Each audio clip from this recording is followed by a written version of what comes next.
اللہ کا دیا ہوا غم صرف اللہ کے سامنے بیان ہونا چاہیے، جیسے معصوم بچہ ماں سے مار کھا کے ماں ماں ہی کہتا ہے۔ ہر نامور انسان کسی نہ کسی طبقے میں بدنام کہلایا جاتا ہے۔ درویش دنیا داروں میں پسندیدہ نہیں ہوتا اور دنیا دار درویشوں میں ناپسندیدہ رہتا ہے۔ سورج کی روشنی کو چمگادڑ، الو اور ڈاکو ناپسند کرتے ہیں۔ غافل کی آنکھ اس وقت کھلتی ہے جب بند ہونے کو ہوتی ہے۔ شیخ عبد القادر جیلانی رحمۃ اللہ علیہ فرماتے ہیں، تیری غفلت کی علامت اہل غفلت کے پاس بیٹھنا ہے۔ واصف علی واصف فرماتے ہیں، کسی کو رلانے والا خود روئے گا، مارنے والا مار کھائے گا، پریشان کرنے والا پریشان ہوگا، دھوکہ دینے والا دھوکہ کھائے گا، رحم کرنے والے کے ساتھ رحم ہوگا، معافی دینے والے کو معاف کر دیا جائے گا۔ ابو جہل کے پاس علم تھا لیکن نگاہ نہ تھی۔ اگر نظر نہ ہو تو علم جہالت سے بدتر ہے۔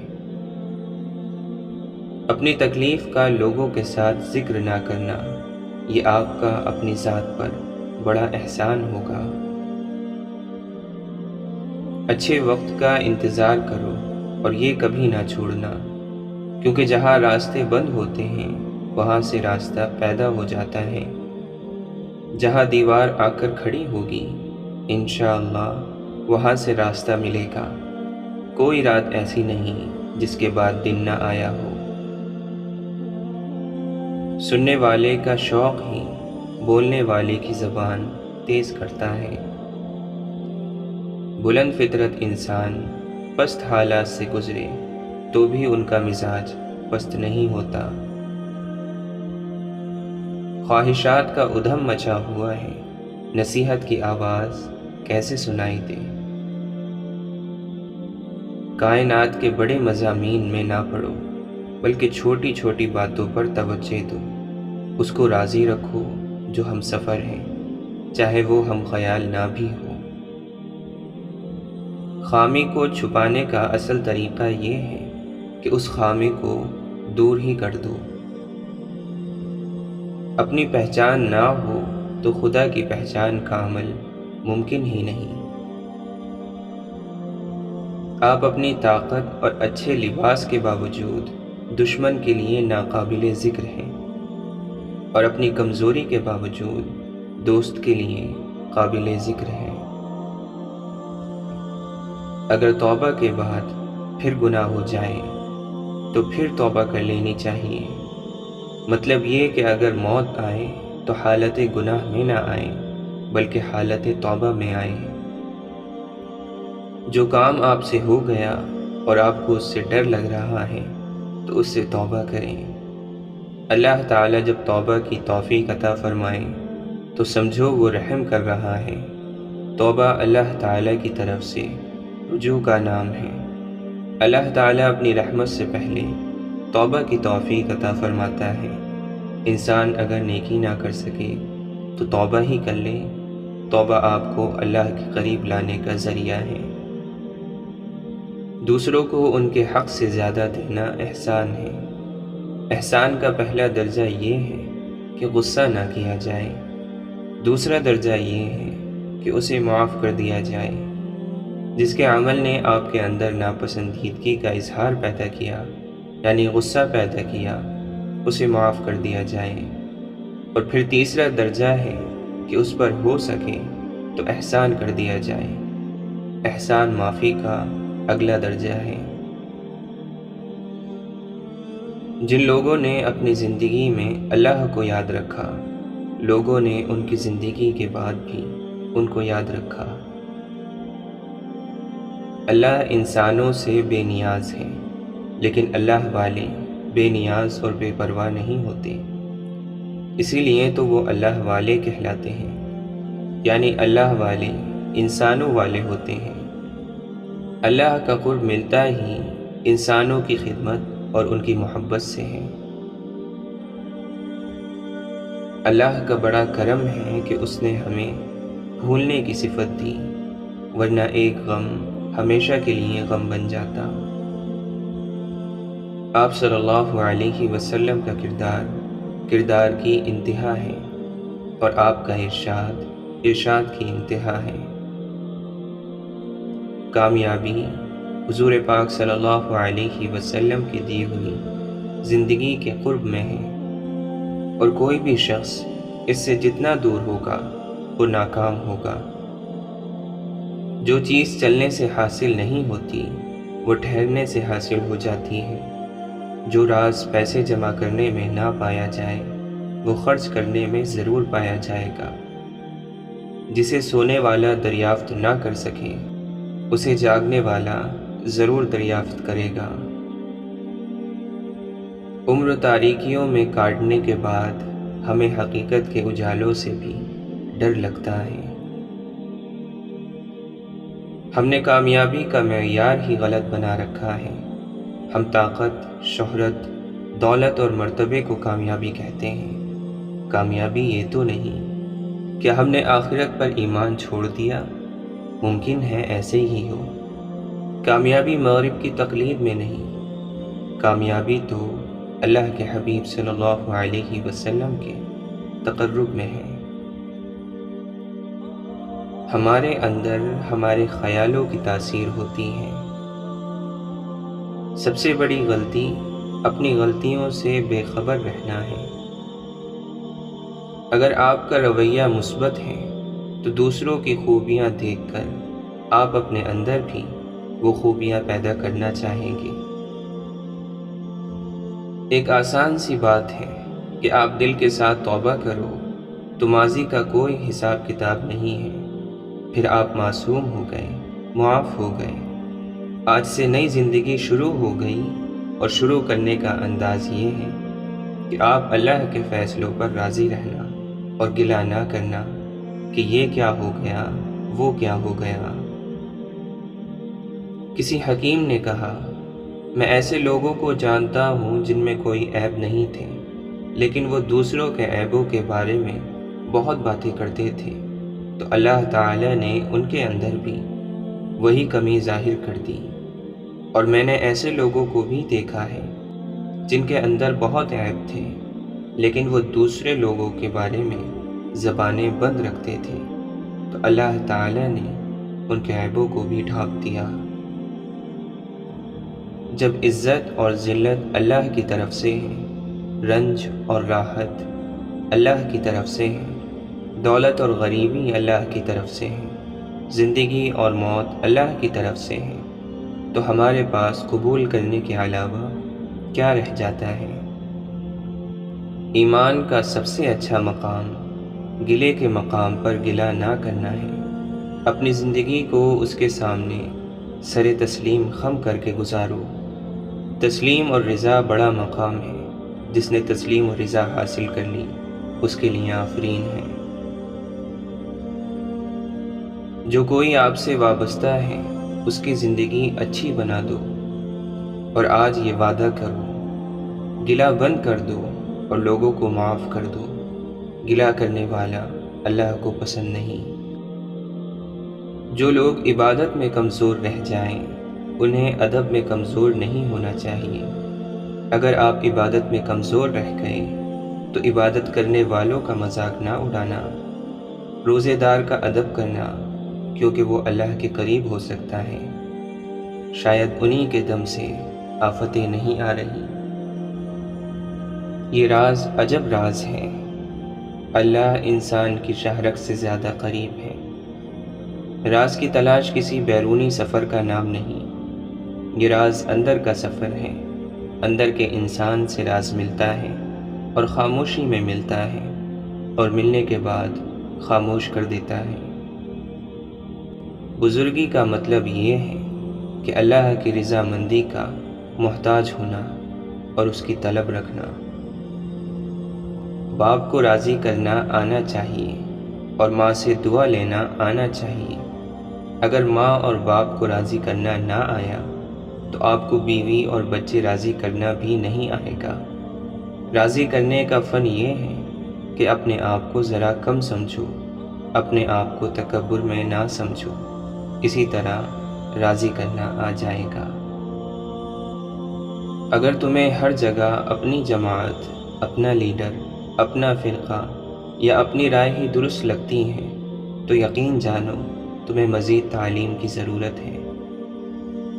جس آدمی کو کسی اور مسلمان کے بخشے جانے پر یقین نہیں ہے، اس کی اپنی بخشش خطرے میں ہے۔ اللہ والوں کے لیے سب سے بڑا گناہ یہ ہے کہ کسی کے خلاف نفرت رکھنا۔ شرم کر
لوگوں کی زبانوں سے تو انبیاء تک محفوظ نہ رہے۔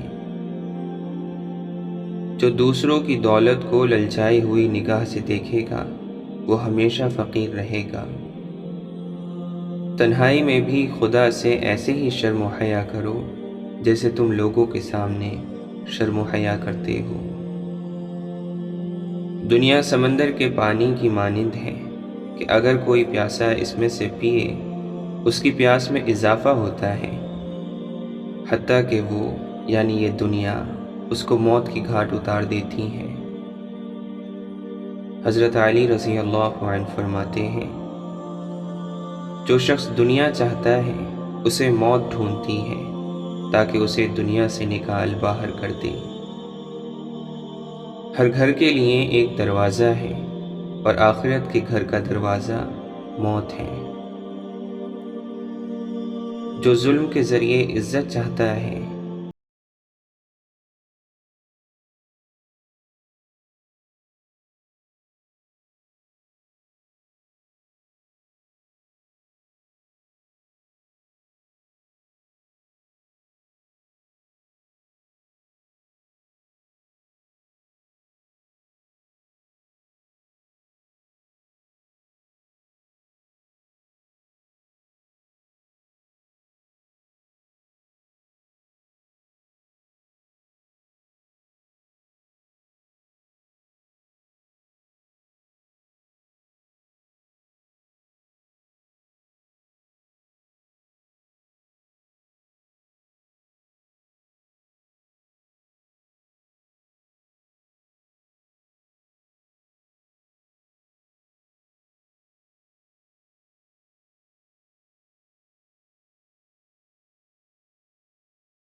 کیونکہ روزی انسان کو ایسے تلاش کرتی ہے جیسے مرنے والے کو موت۔ جب تمہارے دل میں کسی کے لیے نفرت پیدا ہونے لگے تو فوراً اس کی اچھائی کو یاد کرو۔ لمبی دوستی کے لیے 2 چیزوں پر عمل کرو۔ ایک، اپنے دوست سے غصے میں بات مت کرو، اور اپنے دوست کی غصے میں کہی ہوئی بات دل پر نہ لو۔ اگر آپ کے اندر وہ آواز موجود ہے جو پکار پکار کر آپ کو بتاتی ہے کہ یہ چیز حلال ہے اور یہ حرام ہے، تو اللہ کا شکر ادا کریں کہ آپ کا دل ابھی زندہ ہے۔ نفس دشمن ہے، اس کی طلب پوری نہ کر، تیرے لیے اس کی موت اس کی زندگی سے بہتر ہے۔ نفس سے ہوشیار رہو، خدا ہماری اس سے حفاظت فرمائے۔ جو آدمی نفس جیسے چور کو قید نہیں کرتا، شیطان اس کے قریب رہتا ہے، جس کے نتیجے میں وہ اللہ سے دور ہو جاتا ہے۔ اگر نفس گناہ اور نافرمانی میں مشغول ہو جائے اور دل اللہ کے ذکر کو بھول جائے تو اس سے بڑھ کر کبیرہ گناہ اور کوئی نہیں۔ ہر وہ چیز جو دل کو اللہ کی طرف سے ہٹا کر اپنی طرف متوجہ کر لے دنیا ہے۔ حرام اور سکون دونوں اکٹھے نہیں ہو سکتے۔ بہترین انسان عمل سے پہچانا جاتا ہے، ورنہ اچھی باتیں تو دیواروں پر بھی لکھی ہوتی ہیں۔ حضرت امام حسین رضی اللہ عنہ فرماتے ہیں، ظلم کے خلاف جتنی دیر سے اٹھو گے اتنی ہی زیادہ قربانی دینی پڑے گی۔ روح میں حیا نہ ہو تو رنگ برنگے حجاب بھی کام نہیں دیتے۔ بے شک زندگی کی ساری بلندیاں رب کے آگے جھکنے سے ملتی ہیں۔ جو جتنا اچھا جھوٹ بولتا ہے دنیا اس کی ہوتی ہے، لیکن اس کی آخرت نہیں ہوتی۔ تعلق حق والوں سے ہو اور بندہ باطل سے ڈر جائے ممکن نہیں۔ اگر آپ کا دل پاک ہے تو یہ دنیا کی کسی برائی سے متاثر نہیں ہو سکتا۔ اچھے وقت سے زیادہ اچھا دوست عزیز رکھو، کیونکہ اچھا دوست برے وقت کو بھی اچھا بنا دیتا ہے۔ کسی نے پوچھا، تم انہیں یاد کرتے ہی کیوں ہو جو تمہیں یاد نہیں کرتے ہیں؟ تڑپ کر دل بولا، رشتے نبھانے والے مقابلہ نہیں کرتے۔ دوست کے ساتھ اس نمک کی طرح رہو جو کھانے میں دکھائی نہیں دیتا، لیکن اگر نہ ہو تو اس کی کمی بہت محسوس ہوتی ہے۔ نادان شخص ڈھول کی مانند ہوتا ہے، بلند آواز مگر اندر سے خالی ہوتا ہے۔ بات تو کردار کی ہوتی ہے، ورنہ قد میں تو سایہ بھی انسان سے بڑا ہوتا ہے۔ صاف صاف منع کر دینا جھوٹے وعدے کرنے سے زیادہ بہتر ہے۔ حضرت امام حسین رضی اللہ عنہ فرماتے ہیں، حق کے راستے میں سب سے بڑی سختی یہ آتی ہے کہ انسان تنہا رہ جاتا ہے۔ آپ نے فرمایا، اگر تم حق پر ہو تو کچھ بھی ثابت کرنے کی ضرورت نہیں، وقت خود گواہی دے گا تمہارے حق پر ہونے کی۔ واصف علی واصف فرماتے ہیں، اللہ کو بھول جانے والے لوگ اللہ کو تو یاد ہیں، وہ جنہوں نے اللہ کو نظر انداز کر دیا اللہ انہیں نظر انداز نہیں کرتا، وہ جنہوں نے اللہ کو چھوڑ دیا اللہ انہیں نہیں چھوڑتا۔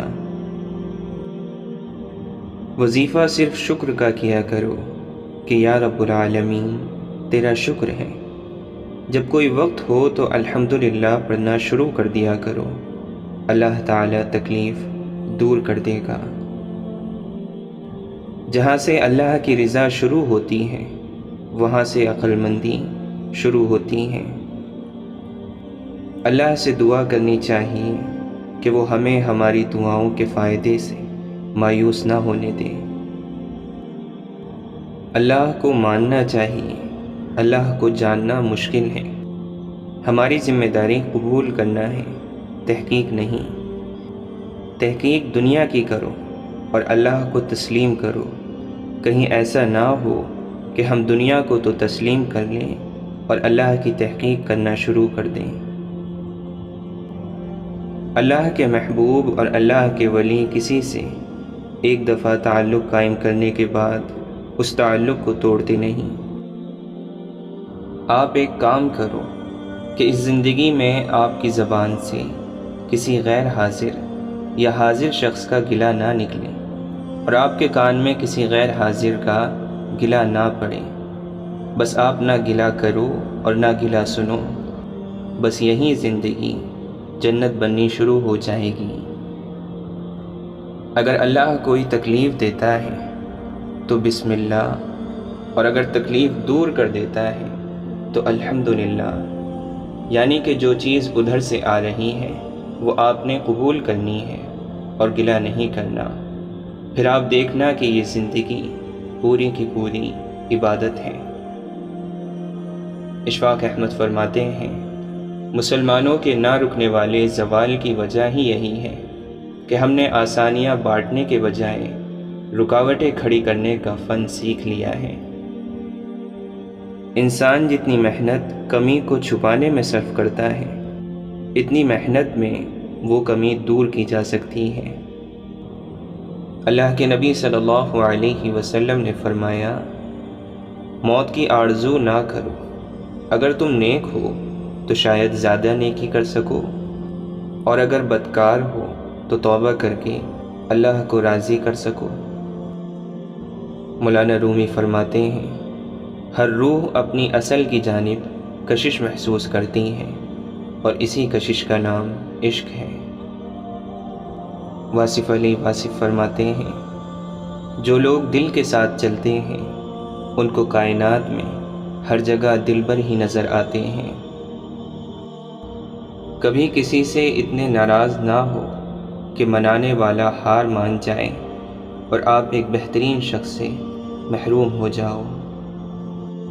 امام شافعی رحمۃ اللہ علیہ فرماتے ہیں، اپنے نفس کی حفاظت کر، اچھی زندگی گزارے گا تو تیرا اچھا ذکر ہوگا، اور لوگوں سے اچھا سلوک کرتا رہے، چاہے زمانہ جفا کرے یا دوست بے وفائی کرے۔ علم کا کمال یہ ہے کہ پڑھتے پڑھتے اس مقام پر پہنچ جاؤ کہ بالآخر تمہیں یہ کہنا پڑے کہ ہم کچھ بھی نہیں جانتے۔ درویش وہ ہے جس کو اللہ کے فیصلوں کا احترام ہو، اور دنیا دار وہ ہے جو اپنی خواہش اور ضرورت کا احترام رکھے۔ دوسروں میں جہالت تلاش کرنا جاہلوں کا کام ہے۔ ان لوگوں کے قریب رہو جو تمہارے دل میں اللہ کی محبت کو تیز کریں، ان پر اللہ کا انعام ہے۔ دعا کرنی چاہیے کہ یا اللہ ہمیں ایک راستے کا مسافر بنا۔ ایک راستے کا مسافر گمراہ نہیں ہو سکتا، کیونکہ اس کے پاس راستہ ہی ایک ہوتا ہے۔ مذاق ضرور کیجیے، مگر اتنا خیال رکھیے کہ مذاق کرنے اور مذاق اڑانے کا فرق آپ کو معلوم ہو۔ کچھ لوگ اللہ کو اس لیے تلاش کرتے ہیں کہ اللہ ان کے بگڑے کام سنوارنے والا ہے، اور اہل دل حضرات اس سے اللہ کا قرب مانگتے ہیں کہ ان کو قرار ملے، تسکین حاصل ہو، اطمینان نصیب ہو۔ خوف کی عبادت اور ہے اور شوق کی عبادت اور۔ اگر اللہ معاف کر دے تو گناہ کیا ہے؟ اگر اللہ نامنظور کر دے تو نیکی کیا ہے؟ ہمارے ارادے کا بھی ارادہ اس کا اپنا ہے۔ ہم جس ذہن سے ارادے بناتے ہیں وہ بھی تو اسی کا عطا کردہ ہے۔ پریشانیوں کی گٹھری کو کمر پر لادے نہ پھرا کرو، وقت سے پہلے کمر کمزور ہو جائے گی اور تم بوڑھے ہو جاؤ گے۔ گٹھری کو اپنے اللہ کے سامنے رکھ دو اور ہلکے پھلکے ہو جاؤ، بڑھاپے میں بھی جوان رہو گے۔ یقین ایسا ہو کہ سامنے سمندر ہو اور تم کہو نہیں، میرا رب راستہ بنائے گا۔ رحمت کے شکر میں جھکا ہوا سر سرفراز کر دیا جاتا ہے۔ اگر مگر کیا کیوں کیسے کب اور کہاں، یہ وہ لفظ ہیں جن سے عشق ناواقف ہے۔ ناکامی پر دل کا مایوس نہ ہونا بہت بڑی کامیابی ہے۔ اللہ نے ہم سے بہت کام کہے جو ہم نہیں کرتے، مگر چاہتے یہ ہیں کہ اللہ سے ہم کوئی کام کہیں اور وہ ہمارا کام فوراً کر دے۔ جب پریشان ہو جاؤ تو ماضی کو کھنگالو۔ اگر تمہیں کوئی مسئلہ بھی ایسا یاد آ گیا جو اللہ نے حل کیا تھا، تو جان لو کہ موجودہ مسئلہ بھی حل ہو جائے گا، کیونکہ یہ علامت ہے کہ تمہارے دل میں اللہ موجود ہے، اور جس دل میں اللہ موجود ہو وہاں پریشانی کا کیا کام۔ محبت کا دروازہ صرف ان پر کھلتا ہے جو اپنی انا اور اپنے نفس سے جان چھڑا لیتے ہیں۔ وہ دین کسی کو کیا نقصان پہنچائے گا جس میں راستے سے پتھر ہٹانے پر بھی ثواب ملتا ہو۔ ادب کا دروازہ اتنا چھوٹا اور تنگ ہوتا ہے کہ اس میں داخل ہونے کے لیے سر کو جھکانا پڑتا ہے۔ جس دل میں اللہ کی بڑائی آ جائے وہ اپنی بڑائی کبھی نہیں چاہے گا۔ اللہ سے عشق کرو جس عشق کی کوئی حد نہیں۔ تو اپنی تقدیر پر شکوہ نہ کر اے بندے، تو ابھی اتنا سمجھدار نہیں ہوا کہ رب کے فیصلے سمجھ سکے۔ کسی نے مولانا جلال الدین رومی رحمۃ اللہ علیہ سے پوچھا، دنیا کیا ہے؟ آپ نے فرمایا، ہر وہ چیز دنیا ہے جو تمہیں اللہ سے دور کر دے۔ جس قدر خدا کے احسانات کو یاد کرو گے اس قدر خدا سے محبت ہوگی۔ امام جعفر صادق رضی اللہ عنہ فرماتے ہیں، آزمائش مومن کی زینت ہے اور عقل مند کے لیے عظمت ہے، کیونکہ آزمائش کا مومن کے ساتھ رہنا اور مومن کا اس پر صبر کرنا اور ثابت قدم رہنا اس کے ایمان کے صحیح ہونے کی علامت ہے۔ غفلت کے لیے یہی کافی ہے کہ انسان عمر کو ایسے کاموں میں ضائع کر دے جو اسے نجات نہیں دلا سکتے۔ امام جعفر صادق رضی اللہ عنہ فرماتے ہیں، میں نے عبادت میں حلاوت اور مٹھاس کو طلب کیا تو گناہوں کے چھوڑنے میں اسے پایا۔ حضرت علی رضی اللہ عنہ فرماتے ہیں، کہاں ہیں وہ دل جو خدا کے لیے تحفے میں دے دیے گئے، جو مستقل خدا کی یاد میں مشغول رہتے تھے اور اللہ کی اطاعت سے بندھے ہوئے تھے۔ خسارے میں ہے وہ شخص جو دنیا میں مشغول ہے اور آخرت کے فائدوں کو اپنے ہاتھ سے چھوڑ رہا ہے۔ کسی کے منہ سے نکلنے والی بات میں اگر اچھائی کا پہلو نکل سکتا ہے تو اس کے بارے میں بدگمانی نہ کرو۔ انسان سو رہا ہے، جب مرے گا تو جاگ جائے گا۔ وہ شخص کیسے ضائع ہو سکتا ہے کہ جس کا ضامن اللہ ہے۔ بے شک دنیا ایسی امید ہے جس سے مطمئن نہیں رہا جا سکتا۔ حضرت علی رضی اللہ عنہ فرماتے ہیں، اگر خدا اپنے بندوں کی روزی میں فراخی کر دے تو وہ زمین میں سرکشی کرنے لگے۔ وہ تو ایک اندازے پر جس کے لیے جتنا چاہتا ہے بھیجتا ہے، اور وہ اپنے بندوں سے واقف اور ان پر نظر رکھتا ہے۔ صبر کرو، مقصد تک پہنچ جاؤ گے۔ دیکھنا یہ ہے کہ ہم نے سفر میں اللہ کو اپنے ساتھ مددگار بنایا ہے یا نہیں۔ اگر ہاں تو ہر منزل آسان ہو جائے گی، اور اگر نہیں تو شیطان ہمارے ساتھ موجود ہے۔